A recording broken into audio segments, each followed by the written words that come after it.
Welcome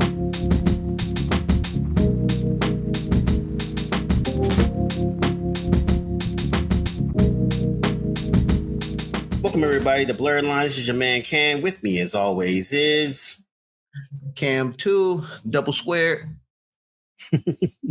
as well as the Professor, the Lord of Light, Relor.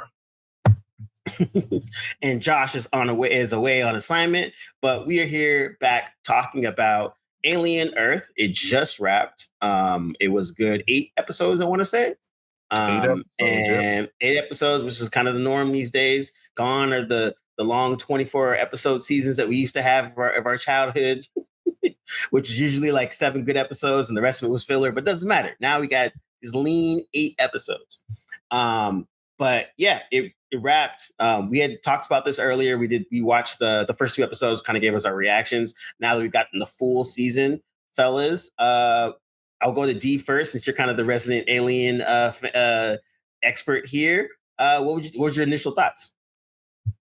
My initial thoughts. So yeah, I mean, we did talk about the first 2 episodes, and I really enjoyed those. I thought, because I was always curious, how do you take that story and make it into a serialized TV drama? And because the alien, typically gets destroyed, and obviously they've always shown how the aliens will bounce back and return. But I thought it was solid writing and solid storytelling, a lot of world building, a lot of new additions to the storytelling, or challenges to, the world of Alien that we didn't have in any of the movies. Everything from showing that the Xenomorphs may have a natural predator in the Teoculus creature, which, once it found a host, it went right at it. It not only went at the alien, it called the Xenomorph. it called the Xenomorph to it. And despite the limitations of the human anatomy, it engaged it in a full blown fight, which was an unexpected twist to the events that happened, that we knew happened on, or we thought we knew took place on the crashing ship. I think it's called the Maganaut. I believe that's what it's called. And so I thought that was a really good twist to that. They found so many things, that some of these species are millions and millions of years older than humanity. And, we can't know what the Teoculus is thinking, what it's planning, what it could, because there's a lot of there. What was great about that particular aspect of the world building was that, and the character development, is that we didn't see we got a lot of contradictions, right? There's a moment where they're in a lab with the on the ship with the scientist. I think the character's name was Chibozo, or Chibuzo, and she doesn't notice that one of the, I guess, tick bugs or alien creatures wiggles its way out of the containment pod, and actually, and so as it's doing that, the Teoculus is using its tentacles and hitting the glass, as almost like it's warning her. Of course, she doesn't understand, and so what happens. But these little small details, even trying to develop these characters, even developing the Xenomorph through the Wendy character, and how she's sort of giving them a voice of saying, they didn't ask to be brought here. They didn't ask to be studied and treated like animals in the zoo. When her brother Hermit is trying to say, they're not like us, they're monsters. They're just predators. They kill, and then she's comparing them to many other creatures, like bees and ants and things like that, and to humans. So there's a lot of great philosophical narration going on. The best episode by far was episode 5, entitled "In Space, No One, ellipses, ... which is a riff on the original Alien tagline, "In space, no one can hear you scream." So that episode was really good, and there was a couple more twists that you didn't see coming, such as the saboteur, learning that Boy Cavalier was behind the whole thing the whole time. So every episode sort of peeled back a new layer of the Alien universe that you didn't know before and that you didn't really think about before. And I think in that regard, it worked really well. Yeah, exactly. And then it was I'm not we all know this, I'm not a horror person, but Aliens is like a weird horror sci-fi kind of melding type of a thing. I originally saw the first Alien in the womb. My mom and dad went to go watch it when I was there, so that's my first. And apparently, I didn't like it because I was kicking the stream and trying to fight. But with all of that, like, yeah, it was for me. I was just like, yo, this is super entertaining. Like, even the first maybe 3 episodes, that that could have been a movie by itself because that would have been the normal, almost a normal thing of Alien, right? There's a one alien going crazy, killing a bunch of people. They figure out how to neutralize it. They do, and then they move on. But I was actually curious to see how they were going to expand it, and I think I like that they use more different types of species on top of the xenomorphs to kind of expand a lot of things, being on that point where it's just like, yeah, yes, xenomorphs are our main thing that we're worried about, but there's a bunch of other little creatures that have their own little craziness that we need to look out for as well. Also, too, I like how the allegory of just like it's all capitalism at the end of the day. like every episode where they're talking, it was just like my company, my city, my this. I want these pieces so I can get more things essentially. Yeah, that's another thing they opened up was the sort of the revelation of the five. I don't know if that's ever been discussed as much in any of the films. So. Really, the films led you to believe that the Weyland-Yutani Corporation was pretty much the arm, and probably by the time you reach since this is set before all of the movies, by the time you reach the movies, perhaps Weyland-Yutani has gained more influence and more power. Because the other thing is that the movies did hint at a civilian type of military government that was separate from the corporation. It's like the United Alliance or something like that. Those were present in the other movies. So I'll be curious to see if Noah Hawley is going to stop short of showing us that reckoning happens, or if he's going to ignore it altogether. But yeah, this was the first time we got the Prodigy and the other companies that Weyland-Yutani as a mega corp, because they always represented the evil corporation. So now you find out that there are 5 others and they're all sort of controlling each corner of the world, and civilian government is gone and all that stuff. So it's an interesting add-on to the mythology. Like I said, there was a lot of stuff that was a lot of mythology details that were thrown out there in each episode. Yeah, exactly. Cam, what was your initial thoughts on it? I was curious how. Well, I had no thoughts initially, just because I didn't know what I was getting into. But as the first 3 episodes developed, I was curious on how they were going to drift from what I'm used to in alien movies. The alien is the enemy, the humans are the hero. Throughout the event of the whole season, some humans are heroes. Yeah, some humans are heroes. Yeah. But the general consensus is like humans are good, aliens bad. We got to destroy the aliens. Yeah. So in this show,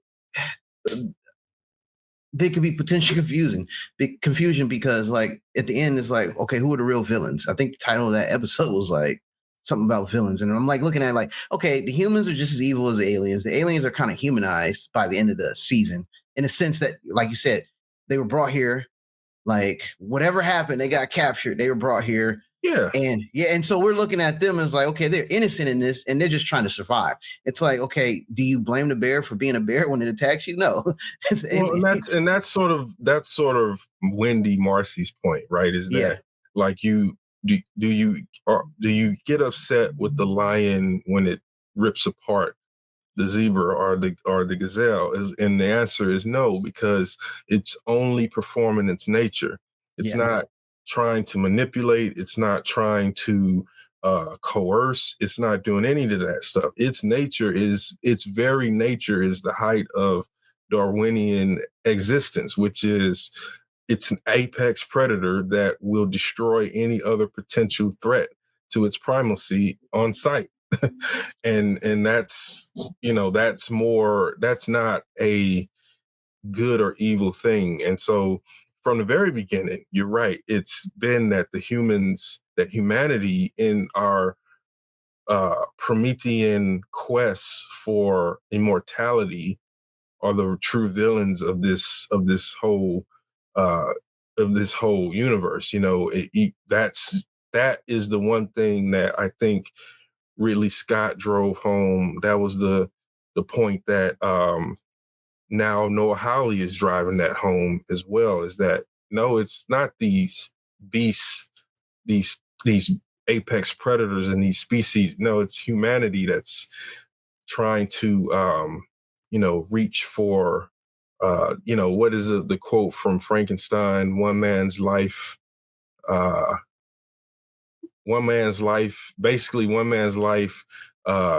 is but a small price to pay for the dominion that I might acquire. So like that's pretty what Weyland-Yutani is like. Yeah. No, these assets on this ship are more important than every life, every human being and soul or machine here. And I think they did a good job of kind of like the Moro character. When you first see him introduced, he's pretty much this weird, almost like relentless, like quote unquote evil person just trying to do this thing. I have one mission, I'm only doing it. And then as you get to it, they're like, okay, we can humanize him too, because he was dealing with sabotage. So the cool thing about Alien as the season develops is that you get to peel back the layers on certain characters. Now, it was a little weird when I think on episode 3, they go back to how it all started, because I thought we got episode 5. We go back to see what had happened. But there's some empathy with Morrow, the character, where I just thought he was a cold, heartless dude. It's a Terminator but he was the most interesting character as soon as he stepped on the screen. He by far 100%. Throughout the whole season. Very, very nuanced character. There's levels to him. So to me, I was digging it. And then kudos to the casting, because I didn't recognize Timothy Olyphant. And I was like, wait, hold on. That's the he's really good. And he's really good. He and the actor who plays Morrow they just really make they were scene stealers. Yeah. His name is Babacar Casey. Cisse.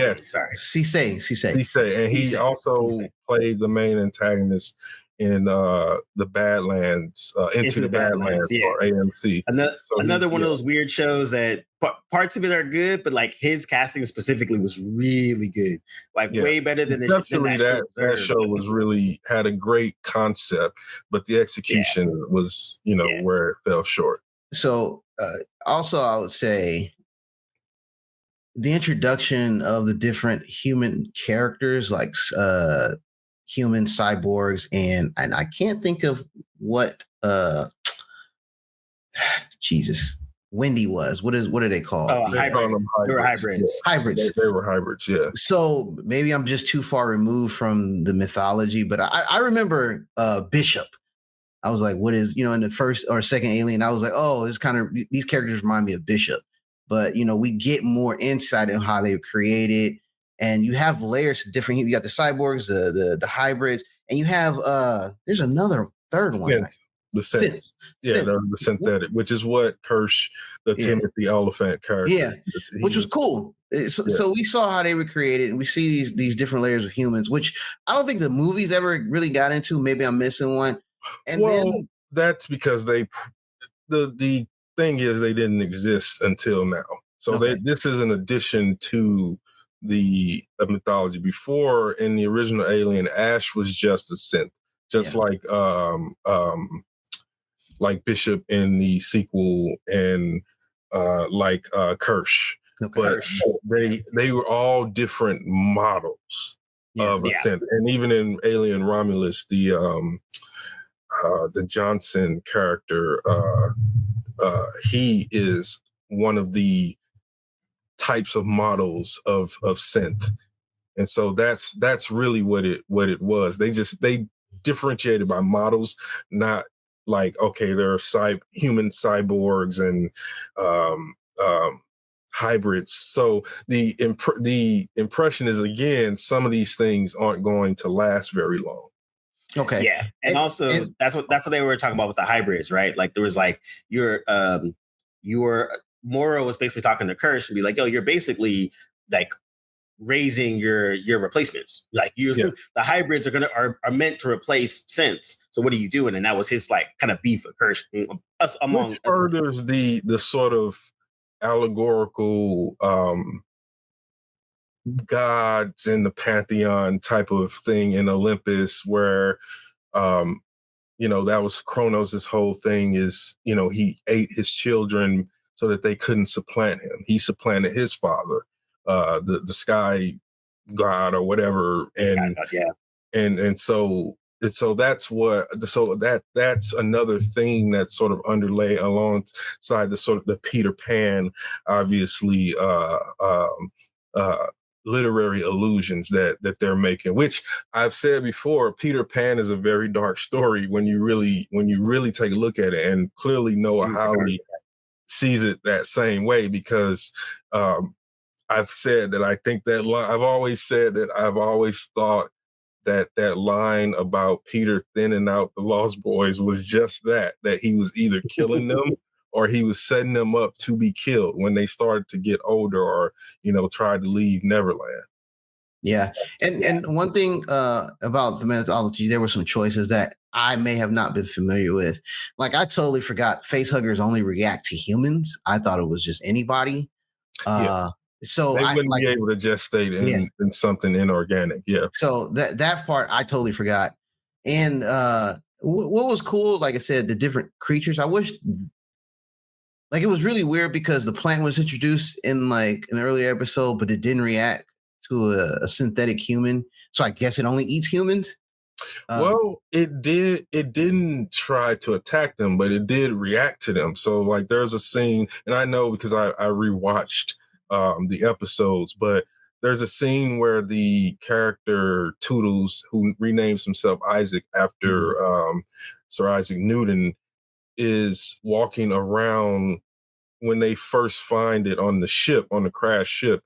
And I think Kirsch says something like careful or something. He says careful. It appears like flora could be fauna, which means it looks like a plant, but it could be an actual animal or organism, and so it extended its sort of tentacle and it was following them, but it doesn't try to eat them or try to attack them. So that, I think that you're in that sense, that's what the thing was. And then we obviously finally get a new development in the Fly episode that species, we learn in the next episode after it devours one of the hybrids, that species evolved on a planet where it fed on minerals and resources and the very thing that they probably, and silicones, and the thing that they use the raw materials they use to create the hybrid body. And so I thought that was a good moment, because it's like, again, here's another thing where, and it pays off something one of the scientists said in the episode 5, where he's like, the face hugger is proof of the smart idiot theory or something like that, where it's like, we're smart enough to build ships to go out into space and do all this stuff, but we're not smart enough to leave the parasitic predators that feed on us and birth things through us where we found them. So I thought that was another showing of that, where you see that we're smart enough to build these complex, to transfer a human consciousness into a machine body, an android body, but we're not smart enough to be able to contain these organisms, or to just leave them alone to begin with, because they prove that you really don't need them to be immortal. So the Utani's goal is to take how the Xenomorph is the perfect organism. It doesn't need to sleep, eat. It doesn't need anything that we need, and it can exist in the vacuum of space for eons, if possible. Maybe possible that one can exist for a very, very long time and then be reawakened. So isn't that the plot of like that was the plot of like Alien 3 or something like that. They grabbed the queen from space that was frozen, reanimated it, blah blah blah blah blah. So yeah, that makes a lot of sense. And in Resurrection, they took Ridley's body, cloned it, and she was, at the time when she kills herself at the end of Alien 3, she has a queen inside. That's right. That's why it didn't kill her when it, in the iconic shot where it's in her face and she's like turned. That's why it doesn't kill her, because she has a queen inside of her. That's David Fincher's first film, by the way.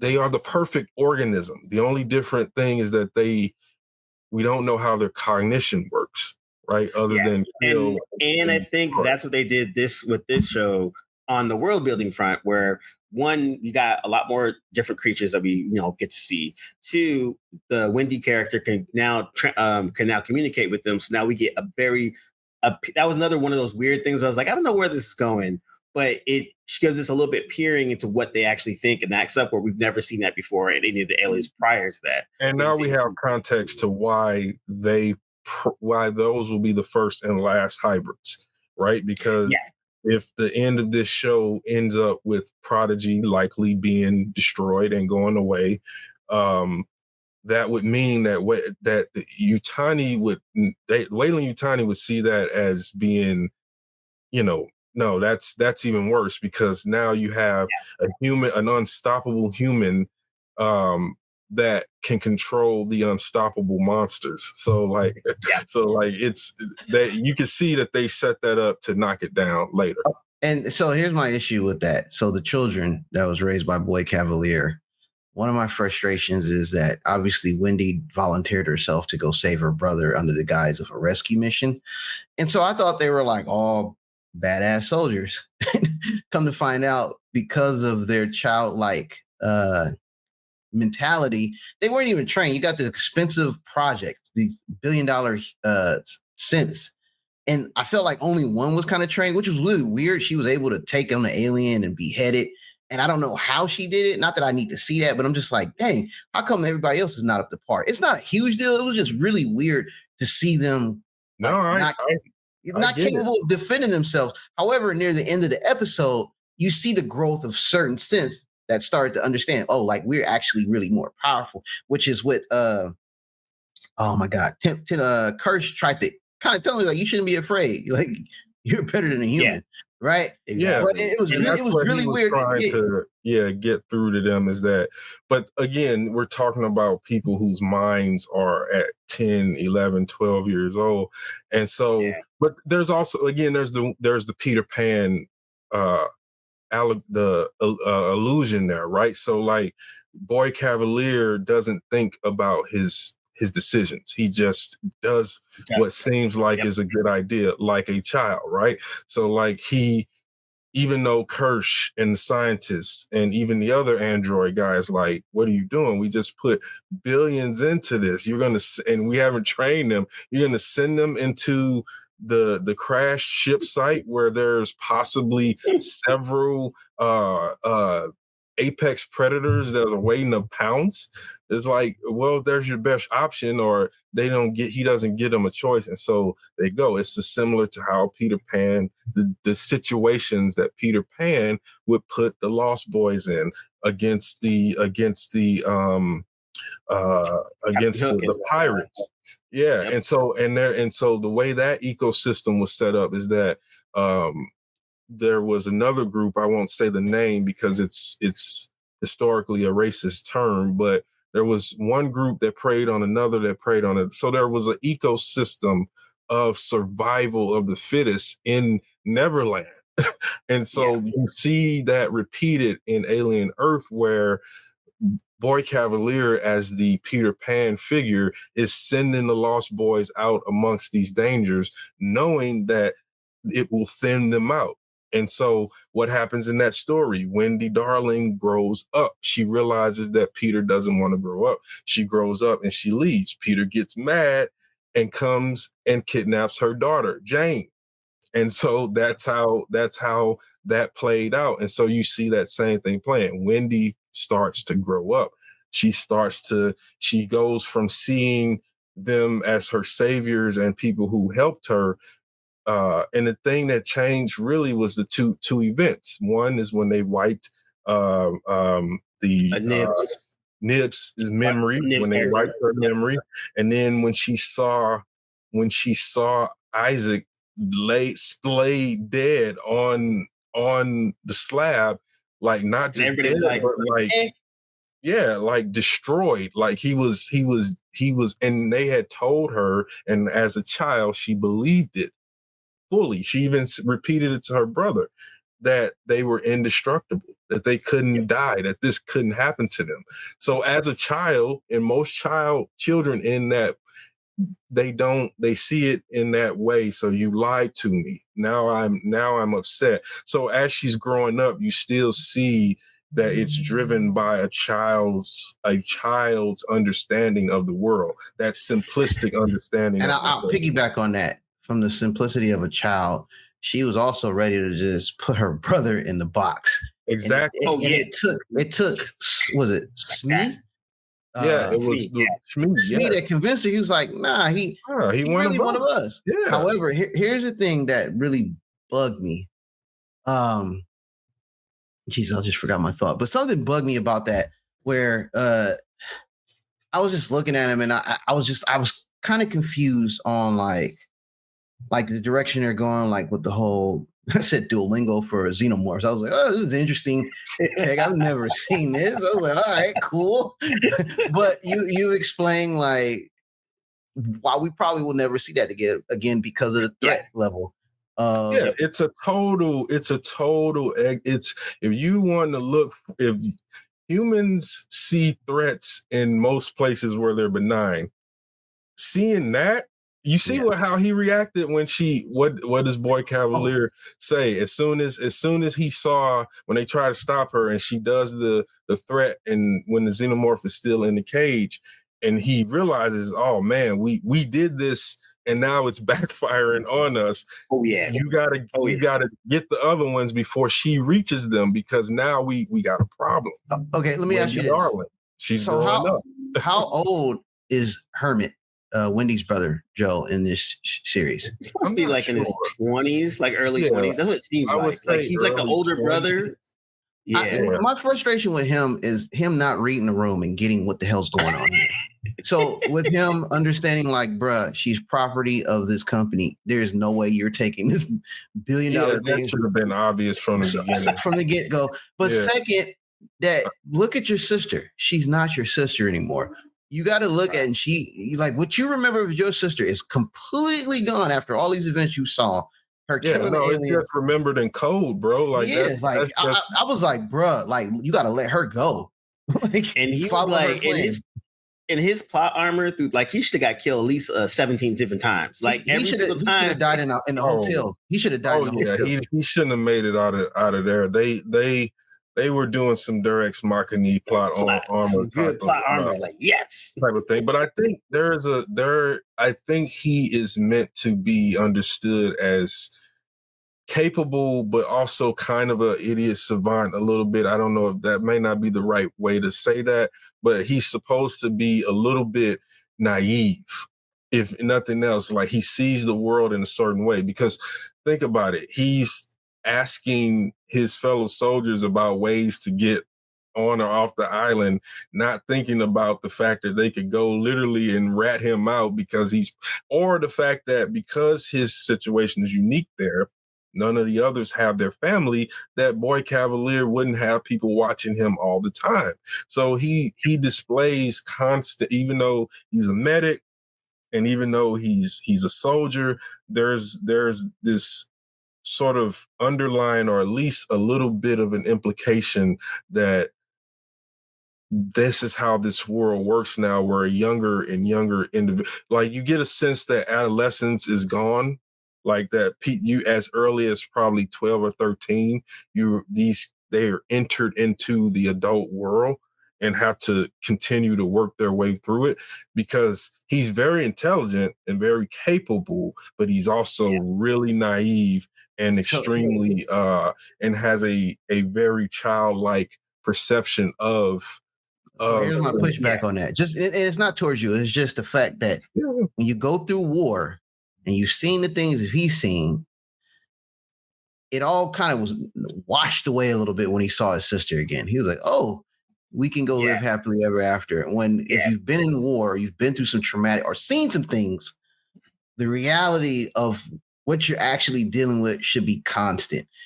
And it went another level up when he went to that ship and saw that alien. It was like, I mean, honestly, as soon as he got to the circumstances, remember that he thought that she died. Yeah. His father told him that he thought she was dead. He knew about the experiment, but I think what happened was they told them that she died. And in a way, they weren't lying, because her physical body is dead. It's gone. And so I think that was a part of what they were trying to mix in there, was that he was a little bit shocked, because I think that would explain the juxtaposition of these scenes where he's sitting with his dad at that age. He's juxtaposed watching Ice Age and things like that with her. I think it kind of reminded me of that idea around Batman, where Bruce Wayne died when his parents was killed. And so everything is sort of goes back to that moment. And I feel like with him, with Hermit, everything was, his happiness is always taking him back to that moment. His adult life has been nothing but, as you said, war and being a soldier, being a medic. And he only remembers the happy times before he reunites with her again, as, you know, being with his sister, watching Ice Age, or sitting with his dad and watching baseball. That's what his psyche goes to in trying to escape the world. That's how I read those scenes and his character. But you're right, though. There's a level of trauma that should have gave him some experiences to draw on to be a better survivor, a little more cunning. And he kind of those guys that kind of just like Cam said, when things happen, you start to grow and you get a little smarter. Where for him, as things happened, he pretty much stayed exactly the same and was still kind of bumbling as the audience member of like, what is going on? And even with the talking to Kirsch and being some like, I want to, run away with my sister so she can have a happy life. He was like, I'm not gonna lie. I'm not gonna lie. I was like screaming, like, dude, tighten up, man. Like him and Chibuzo's character, annoyingly frustrating throughout the series. Like, come on. Chibuzo really was a horrible scientist. She was aloof. But just a terrible a person that you don't want that kind of person. Both of those doctors, like the dude called the captain to be killed, the trying to take the face hugger off of him. It's like, that's not how scientists operate. You don't just cut into something, especially if it's doing something that you've never seen before. You need a little, it might kill them, but you still need time to collect that data. And now you collected it, but unfortunately you did it in the shoot first, ask questions later. And that's not a scientific method. This is just like Kurt said, scientific method, it's a method, not a suggestion. And like, I mean, both the Dame and Arthur characters as scientists, they were just like, ugh. I mean, and Dame was Lady Crane from Game of Thrones. Just wanted to put that quick shout out. Yeah. But yeah, the scientists, they were just like, what are you doing? And I think that's my thing. Like, one, I liked the supporting cast was really good. The casting in general was good. And then like I love the world building. And then the parts that I had issues with, plot armor, random dumb scientists doing dumb stuff. And then like you said, the bubbling brother that was just kind of just like, yeah, we could just hop off this island and we'll be fine. Like, wait, what? Well, so here's one thing that I did notice that was different from the movies I'm familiar with. The soldiers were soldiering throughout this whole series, where in the movies, the soldiers were soldiering until they was like, yo, we need to go home. Damn the money, damn the whatever we were here for. We need to go. And I kind of just relate this to Aliens, the second part of the Alien saga, where the soldiers were like, damn whatever was going on. But in this show, even though the hermit was like, yo, let's get off this island, he's like, nah, what do you think? They was like, nah, we're not leaving this island. We're going to, get the situation under control. Not one of them was like, let's get the hell off this island at one point.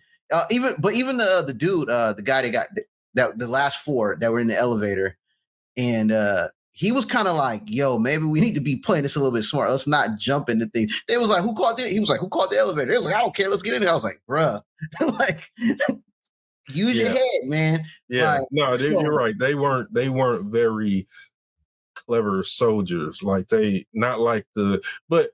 in Aliens, I think that's sort of the result of James Cameron's sort of way of storytelling and positioning characters. Because what I got from that is that they're on a research facility. This is their world. They know that these types of things occur on this island and in Boy Cavalier's domain. So I think the way they figure, and because the corporations have such a stranglehold, is that even if they left the island, they would find them, and it would be bad for either they would take everything they owned, or they would likely execute them because of the things that they've seen and the knowledge that they have. There's no leaving that island unless they get permission. Yeah, that's the thing I took away too, was just like, I like that in the beginning they show the bumbling brother like trying to quit his job, and they're like, nah, man, you got X amount of more months left on your debt. You can't go nowhere. I like that they said that. That was Marcy, but they showed you this is the kind of employment. It's more indentured service than it is exactly. You're an employee and you can quit, and it's like just walking out the door. It's like, no, it's a little more than that. And that's kind of like how I took it for the soldiers, like why they would be so gun ho. And and shout out to the black chick for surviving all 8 episodes until the end. Good job, Siberian. Until the end. Mm-hmm. But at least you got a full 8 episodes in there. Good job. You know what? They saved that one for her though. Like they saved that was she's the only one that had that experience in the whole 8 episodes. So because I knew if the Chekhov's gun was that plant thing is getting somebody. So here's the thing. Here's the thing too. Yep. There is plot armor with the Oculus, because that thing got kicked around so many damn times, and I was like, just stomp it. Well, I also was wondering why the Xenomorph, who normally goes for the eyes, didn't go for the eye that time. It went for the throat. Like it didn't try to spear the eye. It didn't go for it.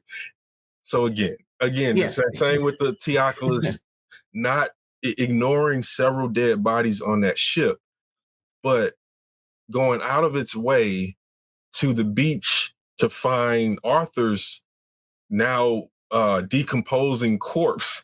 And I will say this. I will say maybe the bodies he saw that was killed by the alien was ripped to shreds. And he was like, well, they can't walk. Yeah. And I'm just going to go on a limb. He was still kind of whole. I'm talking about the guy that scientist too. He was a scientist, so maybe it's the knowledge. It could be the knowledge thing. That makes sense. But I would venture to guess that since they made it, that creature knew pi. It knew the so it was pi. It was highly intelligent, and it saved highly intelligent. It saved a crew member, or it tried to save a crew member. So it tried to save Chibouzo. It warned her about the bugs. It was tapping on the window. So it has. But wait. Fascinating. Go back. Why did it set up Isaac though? What was the point of that? possibly because it wanted to see its anatomy. I mean, think about it. It probably wanted to see if the creature would attack it. Because it did attacked what's her name? And she was traumatized and they wiped her nibs. Oh, nibs. Yeah. Yeah. Nibs. Okay. Yeah. And it tried to get inside her, but it failed. So yeah. And it noticed that the Xenomorph eggs didn't react to it. So that probably told it that this is not that makes more sense. Yep. Like the others. So I need to see what's going on here. Let's just call the Oculus a scientist, because I'm betting that's what it is. I'm betting that it's some kind of scientist from its race. I'm betting because it acts like a scientist. It was watching them. It was observing their moves. It knew what the situation was with the bugs. It knew that she had those bugs in there as a test subject, and that when it opened the thing, that it was a danger to her. And for whatever reason, it didn't want her to be killed that way, or it was trying to save her for itself. So when it got the opportunity, it could get into her eye. I'm sure that's what it is. Yeah, because it's like, I don't want to get it twisted. Even though the Oculus was trying to help people, the ultimate goal was for it to survive and figure out a way to get out the island or the predator. Ship. Yeah, it's a predator. Yeah, it's a predator. But here's the interesting thing. It's a predator that's paralleled with us, right? Because it's intelligent, it plans, it thinks, it attacks, it's opportunistic.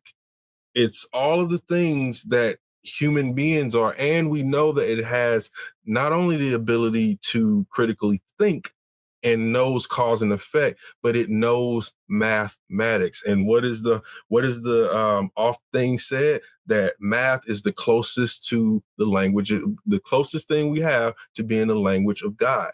And so that in and of itself says that that's sort of the parallel from the humans to Teoculus. There's a juxtapositioning there of predators, of thinking predators. I think, and it was very methodical on who it chose as it wanted to be its host. You know, got the engineer. Yeah, and what does that give it? That gives it a detailed log of how that ship runs. So if it did succeed in everything it did, it could go home. Yeah, that's a good point. All right, so to wrap this up, where do you want it to see go? Where do you want it to go? Like it wrapped up, the way it ended was a little interesting enough where, I'm curious to see what happens, but where do you guys what are you curious to see more of in terms of like its next season? Since they did a lot of world building, they introduced a lot of new things that alien world never really had, but also, like you said, there's a little bit of quibbles, there's some good things, but where do you guys want it to go? I'm going to say, if they don't outright bomb the island and just scrap it, I think they might just be like, okay, Weyland Yutani's going to try to recapture the island. You're going to have these forces jump on the island, try to recapture all the species out there. Something's going to get away. But I have a feeling this is only going to last another season or two. Yes, I was going to say the exact same thing. And that's what I hope for. Yeah. That's what I'm hoping for it. I would only want it to be another 8 episodes, 16 at the most in the second and third season. But what I am looking for it is for them to tell a nice beginning, middle, and end and bring this thing home, not drag it out, because I don't think it has the material to drag it out and still be called Alien Earth. Now, obviously, we have the Teoculus that is a species of unknown origin, and there could be a whole thing to explore there. But again, you take it away from on Earth. So I want to see where that goes. I want to see if I want to know what the Teoculus is and whether or not it survives or what happens. Like, it's the most interesting character in the story outside of Morrow and Hirsch. And so what we need is an episode 5 of the Teoculus in season 2.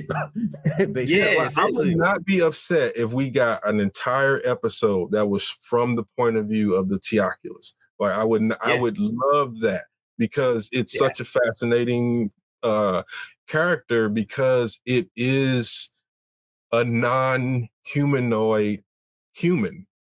Basically, it's a non-humanoid human. At least it thinks. That's the thing I was going to say too. Is just like I'm hoping for like 2-3 seasons tops, like you said, beginning, middle, and end, a tight, full story, nice little arc or whatever. That way, I like the world building it, and I'm like same thing with the with the Cthulhu. It having its own little spinoff and having the whole situation could be super interesting. Basically, on some Vampire Hunter D, talking to his host or whatever. But there could be so many different things they could do with it. So it would be really fun. So yeah, but I think like the world building that they did here was a great foundation, and I like that they just keep building on it, and it makes things interesting. And like you said, Curse, Moro, those two are super interesting characters. The Cthulhu's, the Teoculus, I'll start calling it that way, is also super interesting. But I like that, like, out of this whole thing, we barely talked about the Xenomorphs, even though that's the star of the show, quote unquote. But they did a good job about them that much. Yep, and they made a good job of wrapping it around a lot of interesting things, while also furthering what we know of the Xenomorphs. They kind of did what Alien Earth did, what The Walking Dead did. It's not about the zombies anymore.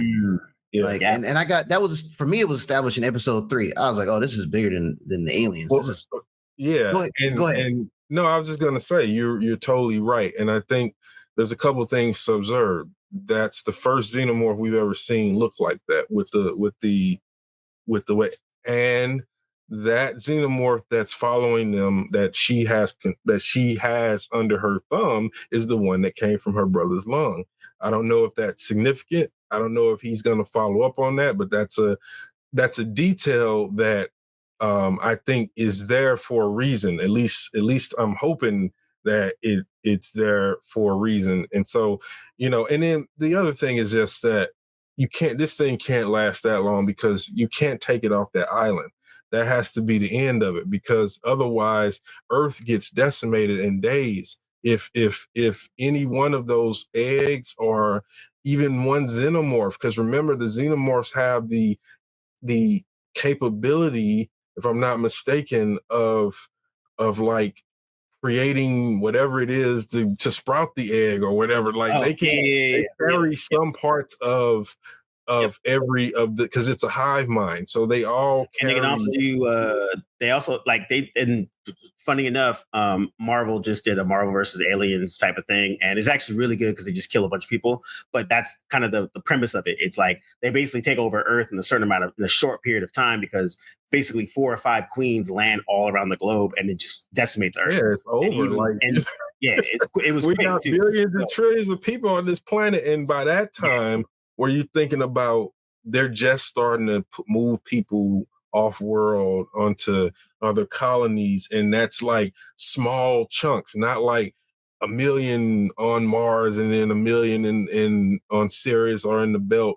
Like it's like maybe 500, maybe 1,000 here and there. So the Earth is still covered with human beings. So like probably way more now because of that much time. So yeah, you can't leave that island. It begins and ends on that island. And so that to me is just a 2 to 3 solid seasons of a good show. Hopefully that's what they do. Yeah, because basically this sounds like Itani's greed is going to try to recapture those creatures. But at the end, they're going to have to bomb that island and get them off Earth. Like there's no question. Because my second question, I was like, could a xenomorph swim? That's been a step. If they can survive the void of space, they can swim. Like it's like there's nothing that those creatures can't do except fly. Here's the thing: it's like when you're in Australia and you see this big ass spider in the house, you leave the house. So when the xenomorph is on the island, I'm leaving the island, bomb the island, like blow it up, get rid of it. Like, that's when it becomes an infestation, which it most likely will. And we know that Weyland-Yutani is the evil corporation of the future Alien franchise. So we know that somehow they win, or they. They know and they'll win. All right, we'll leave it there. Thanks for rocking with us. This is Blerdlines. You know what it is. Oh, like, subscribe, follow, send to a friend, join the Discord, all those things. I'm about to say that in the beginning, but I said it right now. So yeah, this is Blerdlines, and we out. How do you say that in Xenomorph?